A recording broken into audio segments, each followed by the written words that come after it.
Tout ce que tu fais ou tu dis possède un écho. Avez-vous déjà remarqué qu'une simple parole prononcée en quelques secondes pouvait parfois produire des conséquences pendant plusieurs jours, plusieurs mois, voire plusieurs années? Par exemple, un encouragement peut redonner confiance à quelqu'un. Une critique peut le faire douter. Une décision prise aujourd'hui peut complètement modifier notre avenir. Selon moi, nous vivons tous au milieu d'une immense chaîne à causes et de conséquences. Pourtant, nous agissons parfois comme si nos paroles, nos choix et nos comportements disparaissent aussitôt après avoir été exprimés. Pour moi, ce n'est presque jamais le cas. Tout ce que nous faisons produit un effet, même si cet effet n'est pas toujours immédiat ou visible. Ce sujet rejoint d'ailleurs celui de ma précédente vidéo, aider sans rien attendre en retour. Pour rappel, je vous disais que lorsque nous accomplissons une bonne action, nous espérons parfois que la personne aidée nous rendra directement l'appareil. Mais la vie ne fonctionne pas toujours de cette façon. Vous pouvez faire du bien à quelqu'un et recevoir malgré tout de l'ingratitude ou de l'indifférence. Vous pourriez alors penser, j'ai aidé cette personne et en retour elle m'a fait du mal, à quoi bon continuer? Votre déception sera parfaitement compréhensible. Mais je vous disais dans cette vidéo que si vous faites quelque chose pour une personne en attendant exactement la même chose de sa part, vous risquez d'être souvent déçu. Le bien que nous faisons ne nous revient pas nécessairement par la même personne, au même moment, ni sous la même forme. Il peut produire un effet beaucoup plus discret. Une personne que vous avez encouragée peut, quelques jours, quelques mois ou plusieurs années plus tard, encourager une autre personne. Un enfant que vous avez aidé peut grandir avec l'envie d'aider à son tour.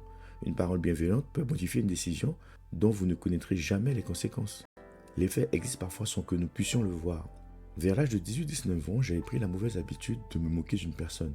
Cette personne ne me répondait pas. Avec le recul, je reconnais que ce comportement n'était pas acceptable. Mais à cette époque, j'ai commencé à remarquer quelque chose d'étrange. 1 ou 2 jours après m'être moqué de cette personne, il m'arrivait souvent de rencontrer un problème dans ma propre vie.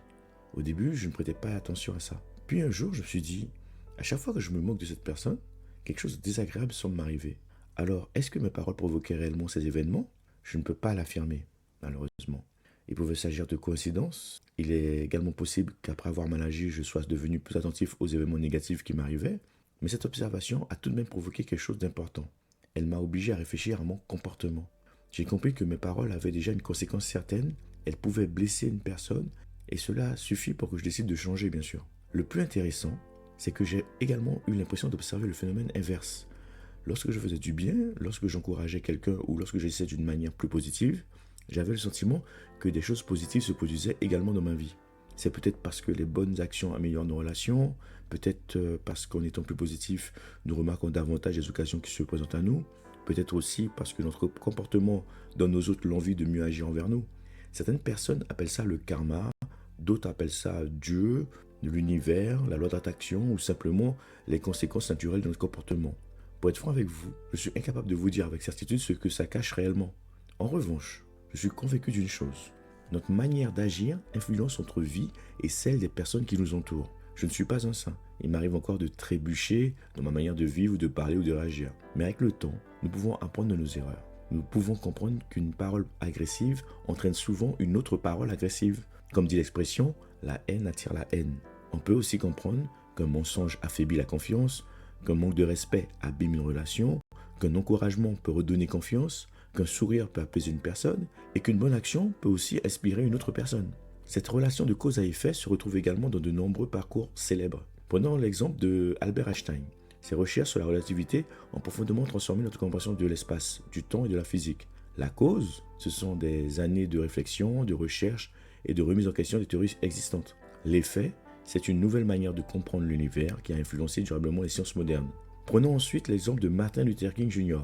Il n'a évidemment pas mis fin à lui seul à la ségrégation raciale aux États-Unis, mais il faisait partie d'un vaste mouvement composé de milliers de militants, mais son engagement, ses discours et sa défense de la non-violence ont contribué à mobiliser l'opinion publique et à faire avancer les droits civiques. Cause, c'est une lutte collective menée avec courage et persévérance. L'effet, c'est notamment l'adoption de lois majeures contre la ségrégation et la discrimination.